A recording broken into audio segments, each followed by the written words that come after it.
Welcome everyone to the 11 points countdown.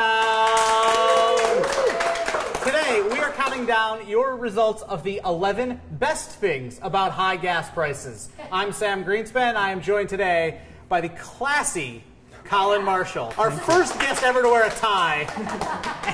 I've been getting a lot of shit about that ever since I moved to Los Angeles. Yeah, we don't wear ties here. Oh. No. Number 11 is more money for Dubai to build crazy things. I mean, anything that leads to a 110-story boner is, I can get behind it.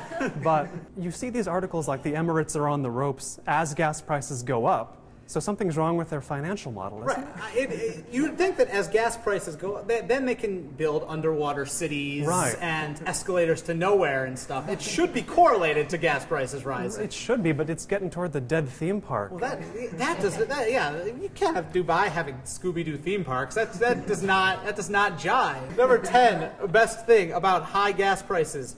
It makes you make smarter dating choices. Now, what do you mean by smarter? Well, I think I've struggled with this. You can't, for instance, if you meet someone who lives 50 miles away, and you meet someone who's maybe not quite as attractive and charming who lives 10 miles away, you date the person 10 miles away to save gas. Sure. Yeah, generally you have to make geographically concise dating choices when gas prices go up. It makes you narrow your scope. Narrow the scope and lower the standards. And everyone wins. Oh, fair enough. No, I can get on board. Yes.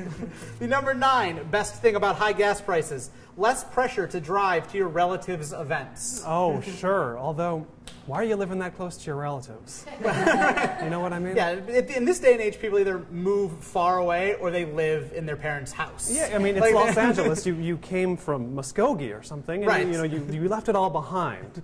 It indicates bad life choices to begin with. That, you're that close to your relatives? Yes. That's good. The number 8 best thing about high gas prices. It will inspire people to vote, and therefore, Puff Daddy will not kill them.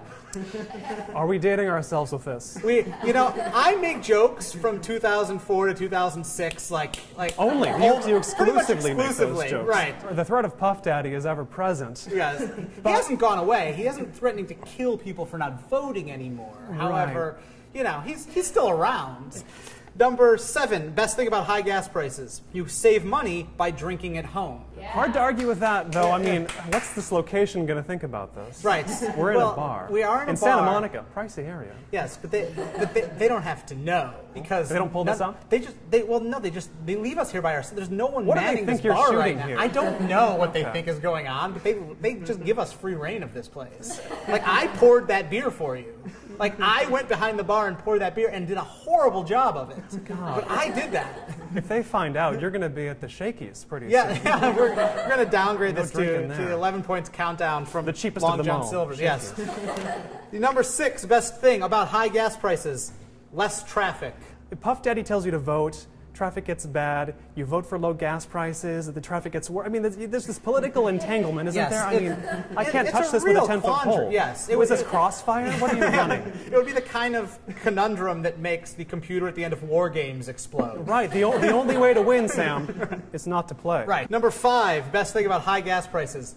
It's a less offensive hot-button political issue than birth control. Birth control? What state is this? Birth control is a hot-button political issue? Yes. You didn't Rush Limbaugh calling you a slut for wearing condoms, I assume? He does call me that. I heard him call you that specifically. Oh, God. I've got to rethink this all. Yeah. He's not going to come out here. No.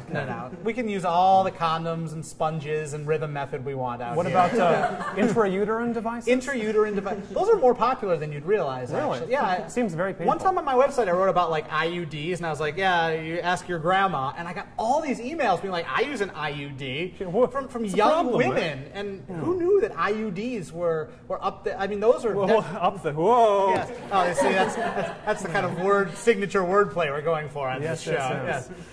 Number 4, best thing about high gas prices. Potential for 4-day work weeks and telecommuting. See, I moved to Los Angeles because it doesn't expect me to do honest work for honest pay. Absolutely. I'm not going to do a job anyway. You know, nobody here does a job, right? I wake up at 10:30 every morning. Like I don't have a job. You're not awake yet. No, I can't believe I'm doing this. Number 3, best thing about high gas prices. It helps the environment. Now, your direct. We got one sad Slow green clap. clap. Here's the thing. Your director called me the famously non-car-owning Colin Yes. Marshall. And I'm always tempted to chalk that up to a green thing, but it has nothing to do with greeniness. It has everything to do with me not knowing how to fill out the forms to buy a car. But don't you feel tempted whenever you do things that are environmental seeming for purely selfish reasons to say, oh God, I'm so green, lady. Right. Like I had a friend who would obsessively recycle cans. Sure. Like to a hobo level of can hobo? recycling. Oh, he had the cart? And it was Separate bags? Yes, and it was 100% motivated because he was really poor and wanted the money so he could buy things. Right. But right. He did it under the guise of, I'm a recycling guy. Yeah, I'm your recycling friend. Oh, I'm sorry I care. Right. Yeah. I'm sorry I It's care. it's my cross to bear. Right, I care. right. And yes, and he would cash in $80 in cans. We don't give the world to our children.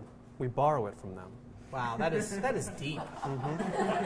That is some tie-wearing profoundness. Number 2, best thing about high gas prices: fewer people buying SUVs. I can get on board with this as well, although I'm not so anti-SUV. I think SUVs are fine as long as you drive the Hummer H1. Right. The H2 and 3 are for pussies. Right. Yes. Exactly. The H1 is okay if like a Red Dawn situation happens. Like you can have your H1 and go to combat with the Russians who have invaded the country. Yes. With your H2 and H3, you're just a soccer mom with a small penis. I know, right? Which is my fetish. Number 1, best thing about high gas prices. All right, now this is a really funny one. It could force the U.S. to rethink its dependence on foreign oil. I guess it could. This is, I wasn't so mad about the Iraq War except for this one thing. Bush and such took so much blame for it being all about oil. And they go in, and I'm just thinking, why aren't you stealing the oil fields? Yeah, I think it was one of those things where everyone's like, well, we'll get, let's go to war, we'll get cheap gas, but Right. but it just goes up. It's like when everybody suspects you of stealing music on the internet, Yes. you say, well, I might as well steal music on the internet Right. if anybody's going to say it. You might as well steal the oil fields, Obama. Well said, sir. Well said. Thanks to Colin Marshall, everyone. Thank you. Check out his fantastic podcast, Notebook on Cities and Culture. That's right. Nailed it. Hard name. Please take a moment to subscribe to our YouTube channel here. You can check out the full results of this poll and see how everything else ranked on 11points.com, where top 10 lists are for cowards. Thank you. Thank you.